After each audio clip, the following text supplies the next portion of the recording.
언시국 라이브 2부 4.10 총선 특집 방송입니다. 오늘은 조국 혁신당의 조국 대표를 만납니다. 안녕하십니까? 네, 안녕하십니까? 네. 감사합니다. 네, 우선 그 창당 축하드립니다. 예, 고맙습니다. 당 대표로 추대되셨죠? 예, 그렇습니다. 예. 네. 조 대표님, 당명에 조국이란 말이 들어가는데 중의적으로 사용하신 것 같습니다. 제가 보기에는 대한민국도 혁신하고 네. 조 대표님 자신도 좀 혁신하겠다 그런 취지 아닌가 싶은데 대한민국은 어떻게 전환시키고 조국 자신은 어떻게 혁신하시겠습니까? 예. 일단 이름에서 조국혁신당을 정하는 데 있어서 조국이라는 단어가 들어간 것은 맨 처음에 제가 창당을 하겠다고 선언하고 난 뒤에 모든 언론이 조국신당이라고 부르게 되었습니다. 그랬을 때 다른 여러 가지 이름도 있습니다만은 그 조국신당이라고 이미 국민들이 알고 있는 상태에서 다른 이름을 쓰게 되면 연결이 되지 않을 것 같았어요. 그래서 고민을 했고, 그래서 저희가 국민 대상으로 당원 공모를 했는데 70% 이상이 조국이란 단어를 넣어야 된다. 물론 그 조국은 저 개인 조국이 아니라 대한민국 조국이죠. 그래서 그 여러 가지 이제 안을 주셨고, 그 중에서 이제 저희가 심의를 해서 조국혁신당이라는 이름을 골랐고요. 그럼 그 조국혁신당의 그 조국은 대한민국 조국을 당연히 말하는 것이겠습니다. 그리고 지금 이제 말씀하셨던 것처럼 저희가 검찰 독재 정권을 끝내는 것, 1차적 과제인데 다음에 우리나라 조국을 그 다음에 어떻게 혁신할 것인가가 더 중요한 과제이므로 저희는 이제 민생과 복지가 중시되는, 그리고 민생과 복지를 국가가 보장하는 유럽식 또는 OECD 수준의 선진복지 국가로 나아가야 된다. 이것을 조국 혁신의 기본 방향으로 보고 있습니다. 네. 어떤 여론조사를 보면은 10석까지도 이상을 하더라고요. 아주 이 돌풍입니다. 감사합니다. 이번 총선 결과를 나름대로는 어떻게 전망하시는지 좀 말씀해 주시죠.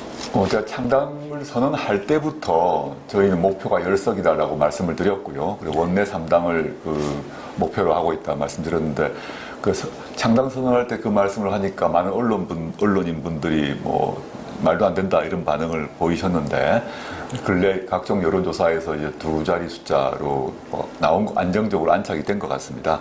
일단 신생정당을 꾸리는 사람으로서 아주 기쁘고 감사한 마음이고요. 이 마음을 이제 가지고 좀 겸허히 계속 나아갈 생각인데, 왜 신생정당에게 국민 여러분들이 이런 많은 지지를 보여주시는가에 대한 생각을 많이 하고 있습니다. 저는 두 가지라고 보는데, 첫째는 검찰 독재 정권의 무도함과 무능함에 대한 국민들의 분노, 실망, 울분이 조국 혁신당에 대한 지지로 이어졌다고 생각을 하고요.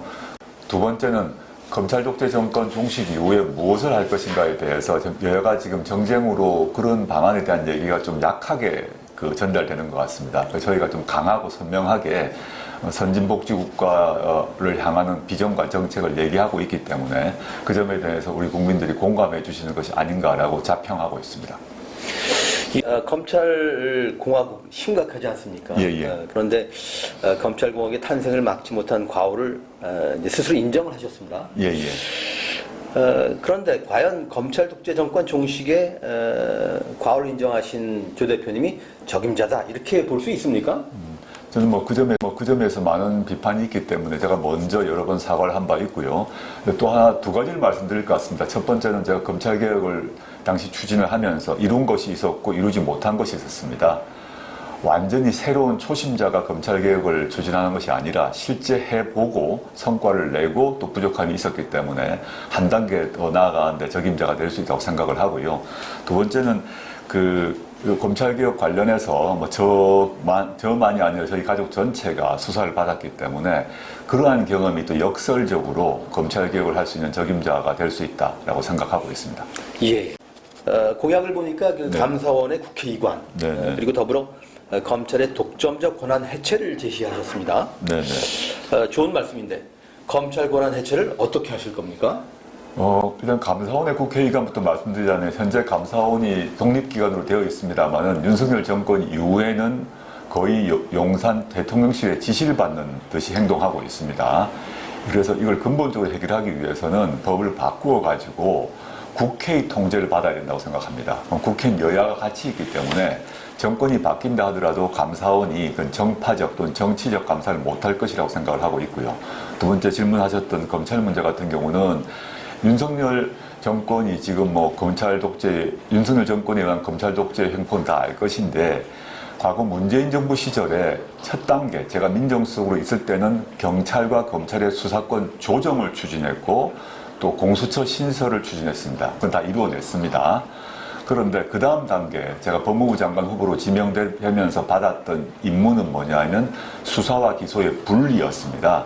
근데 수사와 기소를 분리를 하려고 들어갔지만 뭐 조국 수사 등으로 제가 사임하면서 다 무산되었는데, 그렇지만 그 지난 대선 직전에 수사와 기소를 사실상 분리하는, 직접 수사를 축소하는 법안 합의문은 만들어졌습니다. 물론 그 여야의 합의문이 윤석열 정권 출범 이후로 시행령으로 모두 뒤집어졌습니다. 검찰 개혁의 그 순서를 보게 되면 수사권을 조정하는 문제, 두 번째 수사와 기소를 분리하는 게 있고, 최종적 목표는 검사장 직선제입니다. 그건 문재인 정부 시절에도 추진하지 못했죠. 왜냐하면 후반기에 특히 그 조국 수사 외에 코로나 사태가 벌어지면서 검찰개혁의 마지막 단추라고 할 수 있는 그 검사장 직선제를 이루지 못했는데, 저는 창당 선언 직후부터 검사장 직선제를 얘기하고 있습니다. 그 말은 무엇이냐 하면, 지금 경우는 검사장은 검찰총장의 눈치밖에 보지 않습니다.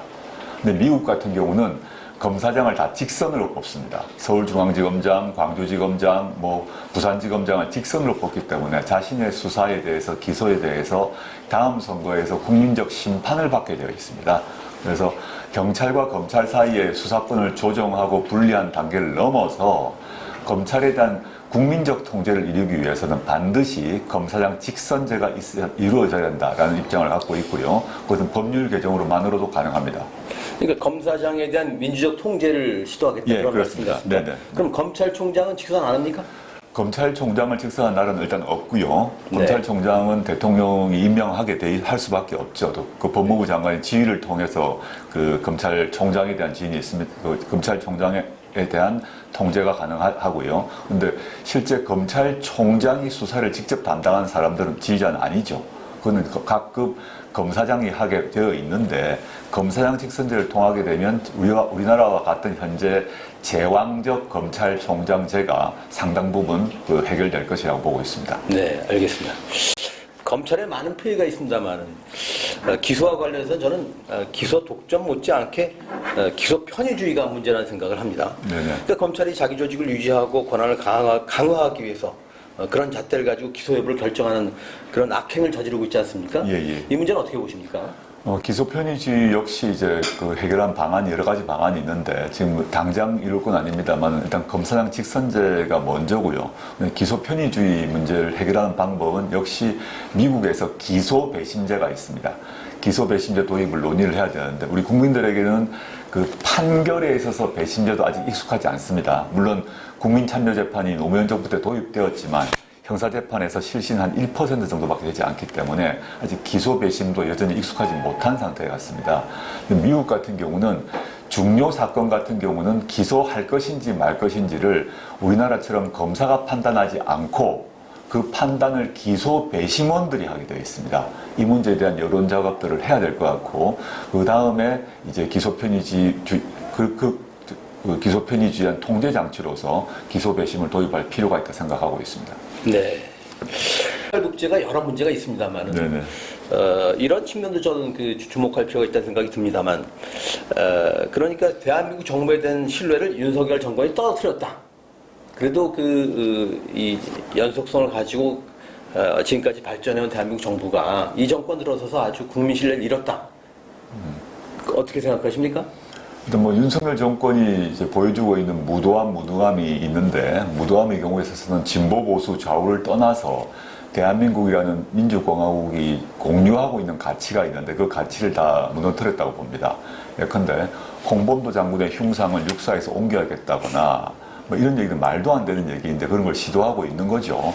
그리고 독립운동 관련 기관의 책임자를 갖다가 뉴라이트 인사를 임명한다거나 이런 경우는 진보 보수의 문제가 아니라고 생각합니다.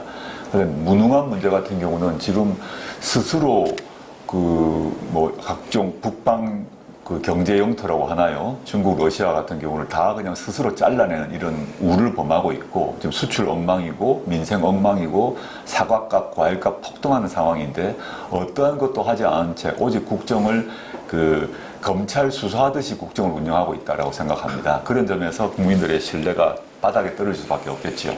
예. 윤석열 정권이 그 의회 내에서 사실상 소수파인데 말이죠.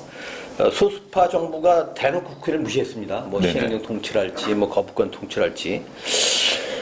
그런데 만에 하나, 정말 만에 하나, 국민의힘 또 국민의힘 위성정당이 이번 총선에서 다수파가 된다면, 그럼 어떤 일이 벌어질까요? 그렇게 되면 이제 행정 권력과 입법 권력을 모두 윤석열 그 사람들이 장악하게 되는 것이니까요. 우리나라는 도탄에 빠질 것이고 민주공화국의 기본 토대가 무너질 것이라고 생각합니다. 뭐 끔찍하다고 생각해요. 네. 그래서 이번 총선의 의미를 뭐 중대 선거라는 말도 있습니다만은 굉장히 중차대 선거라는 생각이 드는데, 나름대로는 이번 선거의 의미를 어떻게 규정하십니까?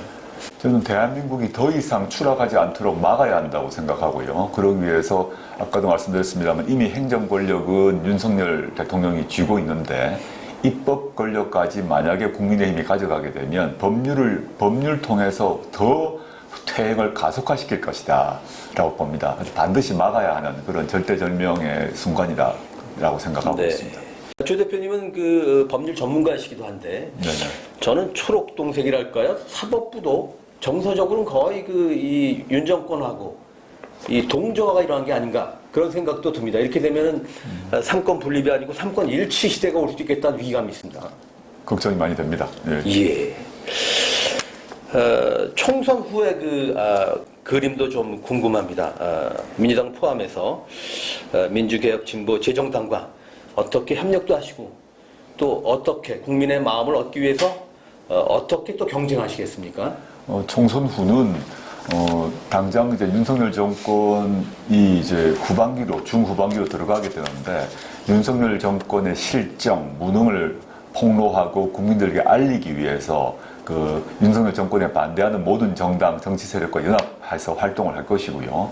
그 다음에 윤석열 정권을 종식시키고 난 뒤에 무엇을 해야 되는가 문제 역시 서로 의논해서 공동의 정강 정책을 가지고 국민 여러분께 알리는 그런 작업들을 할 생각입니다. 예. 노무현 대통령 또 박근혜 대통령 당시와 견줘보면 말이죠. 윤석열 대통령의 탄핵의 조건은 사실 차고도 넘친다는 생각입니다. 그런데 왜 시동이 걸리지 않을까요?